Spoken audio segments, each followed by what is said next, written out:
একটাই খাজুর পাবেন।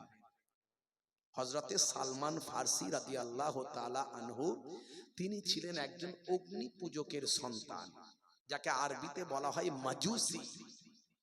এই মাজুসির সন্তান, তার পিতা ছিলেন একজন বিরাট বড় ধর্মগুরু। অগ্নি পূজকদের, মাজুসিদের একজন বড় ধর্মযাজক। বাড়িতে সব সময় কাঠে আগুন জ্বলিয়ে থাকত, আগুন নেভাতো না। সালমান ফার্সি বিরাট ধন সম্পদের মালিক, তার পিতা হলেন একজন ধর্মগুরু। ভাইরা আমার, পারস্যের মানুষ, তাকে তার পিতা বলেছে, বাবা সালমান, তুমি তো আমার উত্তরাধিকারী হবে, এখন থেকে একটু প্র্যাকটিস করো, মানুষজনের সঙ্গে মেশো, আর যে কোনো অবস্থায় পড়ো না কেন, এই আগুন জ্বলা বন্ধ করবে না, সবসময় আগুন যেন জ্বলে, কারণ আগুনই হলো আমাদের খোদা। যা চাওয়ার, যা বলার আগুনের কাছে বলবে। সালমান ফার্সি এক সময় ঠান্ডা মাথায় চিন্তা করছে, আমি যদি কাঠ না দিই আগুন নিভিয়ে যাবে, বন্ধ হয়ে যাবে। যে আমার সাহায্য ছাড়া বাঁচতে পারে না, সে আবার আমার প্রভু কেমন করে হলো? সালমান ফার্সির মাথায় এটা স্ট্রাইক করলো। অনেক কষ্ট করেছে, জমিদার ঘরের সন্তান, অনেক বড় ধনসম্পদের মালিক, ঘরে অনেক ভাই আমার চাকর বাকর ভর্তি, অনেক ঘটনা আমি বলেছি।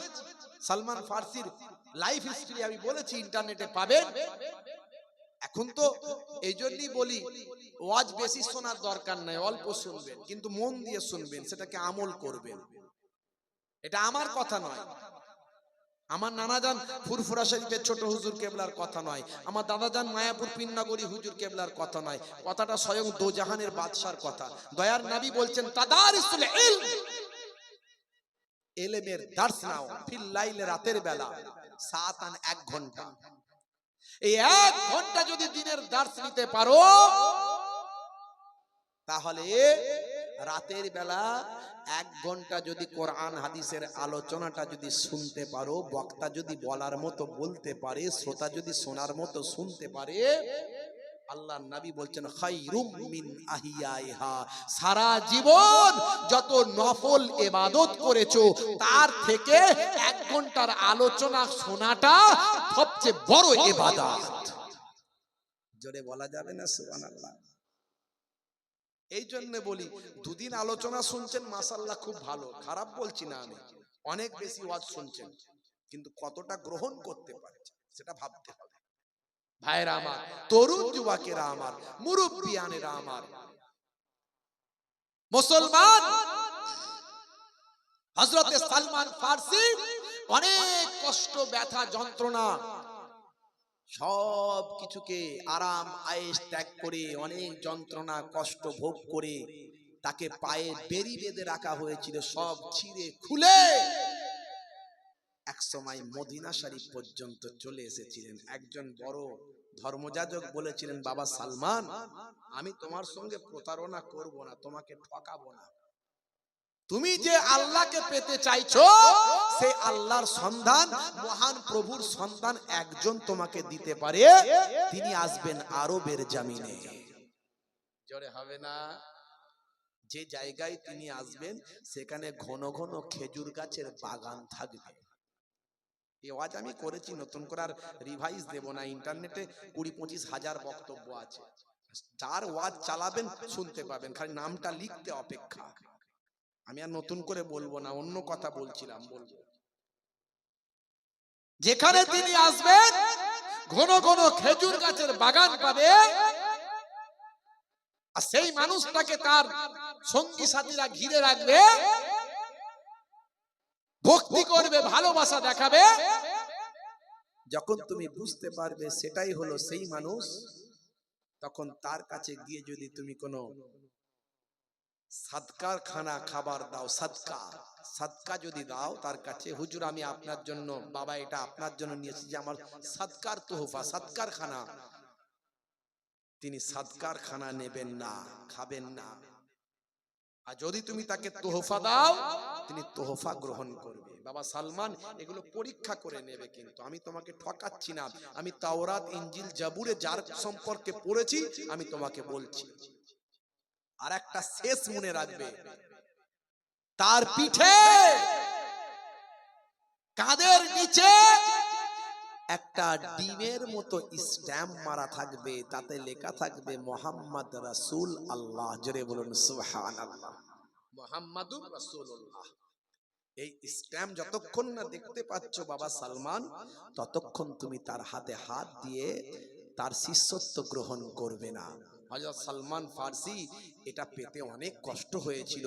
মদিনা শরীফে গিয়ে তিনি বিক্রি হয়ে গিয়েছিলেন ইহুদির কাছে।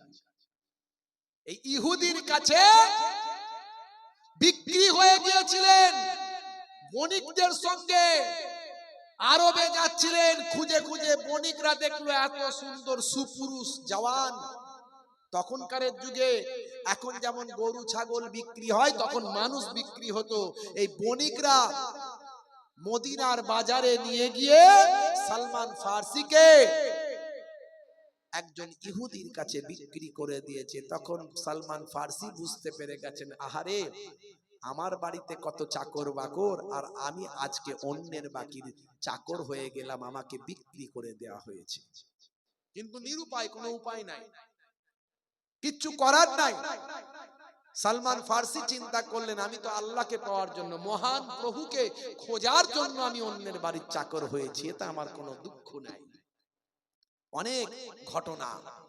এক সময় হযরতে সালমান ফার্সি দয়ার নবী বললেন, হে সালমান তুমি তোমার মনিবকে জিজ্ঞাসা করো কি দিলে সে তোমাকে মুক্তি দেবে।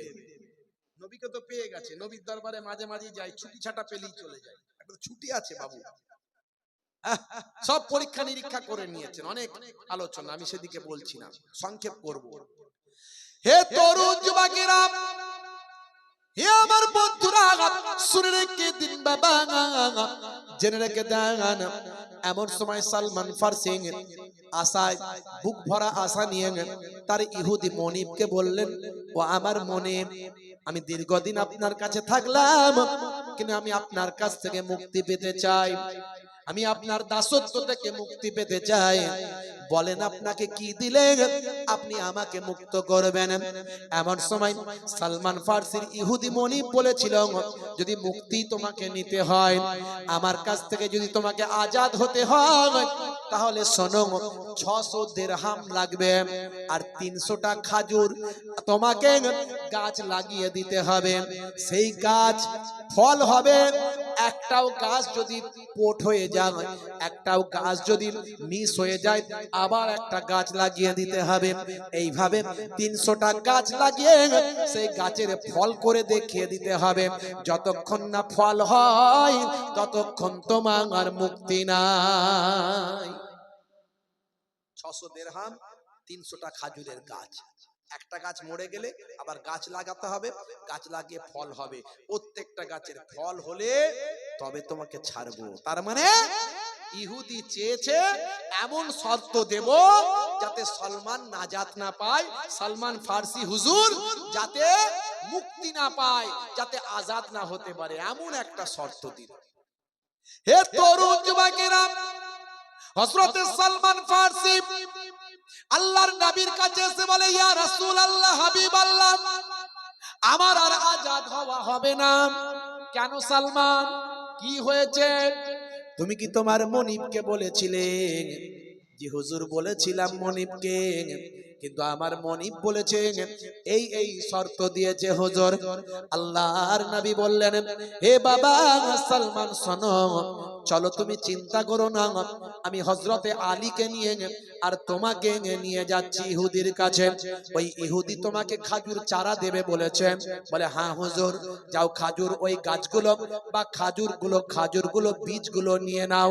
হে তরুণ যুবকেরা, হযরত সালমান ফার্সি খাজুরের বীজগুলো ইহুদি দিল। ইহুদির শর্ত মেনে নিল হযরতে সালমান ফারসি। আল্লাহর নবী বললেন, বাবা আলী, ও বাবা আলী, তুমি গর্তটা খুলে খুলে চলে যাবে, আর আমি সেই ইহুদির দেওয়া খাজুরের বীজটা লাগাতে লাগাতে যাব। বাবা সালমান, তুমি শেষে পানিটা দিতে দিতে যাবে, পেছন দিকে কেউ তাকাবে না। জোরে হবে না, জোরে হবে না। এমন সময় ইহুদি যে বীজটা সালমান ফারসিকে দিলেন, সেই বীজগুলোকে সব পুড়িয়ে, দানাগুলোকে পুড়িয়ে দিয়েছে, যাতে করে এই পোড়া বীজ গাছ না হয়।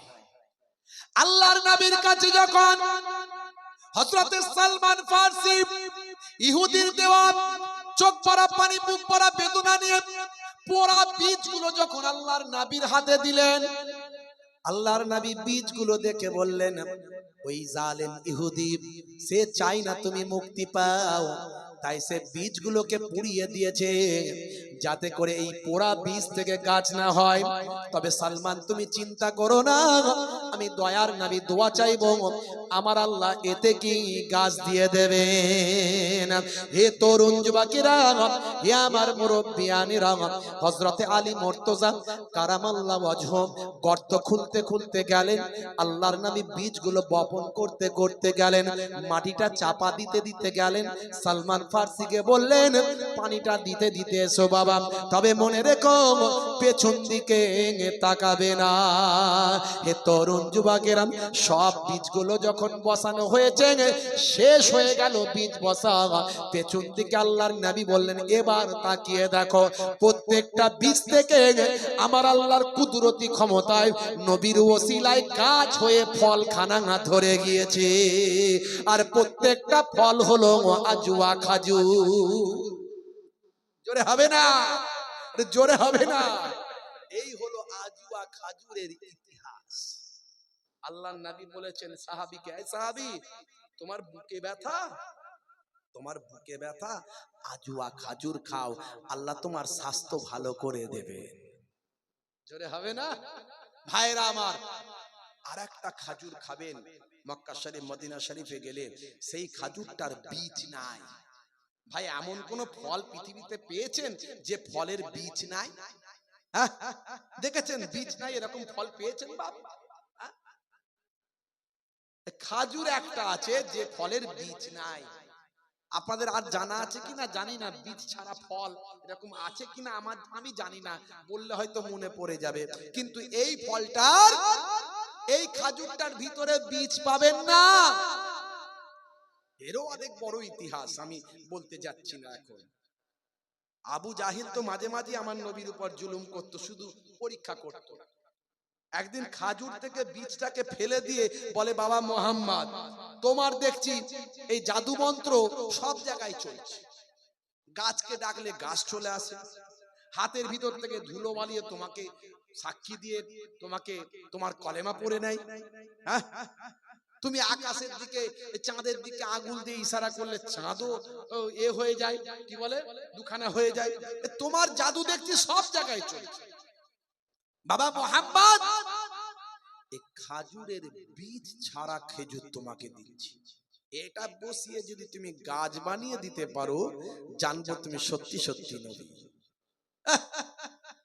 আল্লাহর নবী বলছেন, চাচা যান, আবার আমার সঙ্গে প্রতারণা করবেন না তো?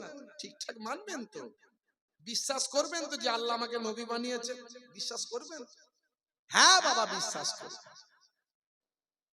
হে তরুণ যুবকেরা, হে আমার বন্ধুরা, শুনে রেখে দিন বাবা, তামাম পৃথিবীর জমিনে এমন একটা ফল যে ফলের কোনো বীজ নাই, বীজ ছাড়াই আমার আল্লাহ ফলটা পৃথিবীতে সৃষ্টি করেছেন। এটা একটা বিরাট বড় অলৌকিক ব্যাপার, আশ্চর্যের ব্যাপার। হে তরুণ যুবকেরা, আল্লাহর নবী এই বীজ ছাড়া বাবা ফলটাকে, খাজুরটাকে মাটিতে বপন করলেন, আল্লাহর দরবারে দোয়া চাইলেন, আমার আল্লাহ তাআলা সেই ফল থেকে, সেই বীজ ছাড়া খাজুর থেকে গাছ দিলেন, সেই গাছেতে বীজ ছাড়া খাজুর হয়ে যায়। সেই গাছের চারা আমার আল্লাহ চারিদিকে ছড়িয়ে গেল। সারা আরবের বুকে আজও সেই গাছ আছে, সেই গাছের ফলন হলে খাজুরটা বীজ ছাড়া খাজুর হয়। বুঝতে পারছেন ভাইরা আমার? আমার নবীকে আল্লাহ কি নিয়ামত করেছিলেন, কি নিয়ামত করেছিলেন। 1450 বছর আগে যা বলেছে আজকের যুগে সব বিজ্ঞানের বাস্তবতায় পরিণত হয়েছে। অবাক বন্ধুরা আমার, তরুণ যুবকেরা আমার, হে আমার মুরব্বিয়ানেরা, ম্যানচেস্টার বিশ্ববিদ্যালয় মুসলিম ধর্মযাজক তিনি সর্বদাই আজুয়া খাজুরি খেতেন। সেদিনেও তিনি আজুয়া খাজুর খেয়েছেন, এমনকি তার পকেটেও আজুয়া খাজুর ছিল। হে তরুণ যুবকেরা, হে আমার মুরব্বিয়ানেরা, তিনি আজুয়া খাজুর খেয়েছিলেন। আজুয়া খাজুর খাবার পরে সেই সময় তিনি বললেন, এখানে কি কোনো ভাই আমার ওই কীটনাশক কোনো বিষ, কোনো কীটনাশক বিষ এখানে আছে নাকি? হে তরুণ যুবকেরা, সেই ধর্মযাজকের ঈমানের শক্তিও ছিল অনেক, যে সে এই ক্ষমতা তো দেখাতে পারবে না, তার ঈমানের শক্তি হওয়া থাকতে হবে, ঈমানের বিশ্বাস থাকতে হবে, তাকে আল্লাহওয়ালা হতে হবে। হে তরুণ যুবকেরা, হে আমার মুরব্বিয়ানেরা, এমন সময় ওই বিশ্ববিদ্যালয়ে, ম্যানচেস্টার বিশ্ববিদ্যালয়ে মুসলিম ধর্মযাজক, ইন্টারনেট সার্চ করবেন পাবেন। হে তরুণ যুবকেরা, এই মুসলিম ধর্মযাজক সেই সময় ইঁদুর মারা বা আমার লিকুইড বিষ ছিল, কয়েক ঢোক তিনি খেয়ে নিলেন, আজওয়া খাজুর খেলেন। তাদের সামনে ঘন্টার পর ঘন্টা বসে রইলেন। তিনি বললেন, দেখুন আমি লিকুইড এখানে বিষ খেয়েছি, এই যে কেমিক্যাল খেয়েছি, লিকুইড বিষ খেয়েছি, তারপরেও আমার শরীরের কোনো অসুবিধা আমি ফিল করছি না। আল্লাহর নবীর হাদিসটা মিলে যায়। তার মানে আমি বলবো না যে আপনারা পরীক্ষা করুন, কারণ সেই ঈমানি শক্তি অর্জন করতে হবে, অত সহজ নয়। আর আপনি খেতেও পারবেন না, যতই আজওয়া খাজুর খান। আপনাকে বলি যদি বিষটা খেয়ে পরীক্ষা করুন তো দুর্বাবু মরে যাবো কোথায় এখন, সেটা আপনার দ্বারা সম্ভব হবে না, কারণ সেই ঈমানি শক্তি আসেনি। বন্ধুরা আমার, তবে সেই ঈমানি শক্তি যাদের আছে হবে।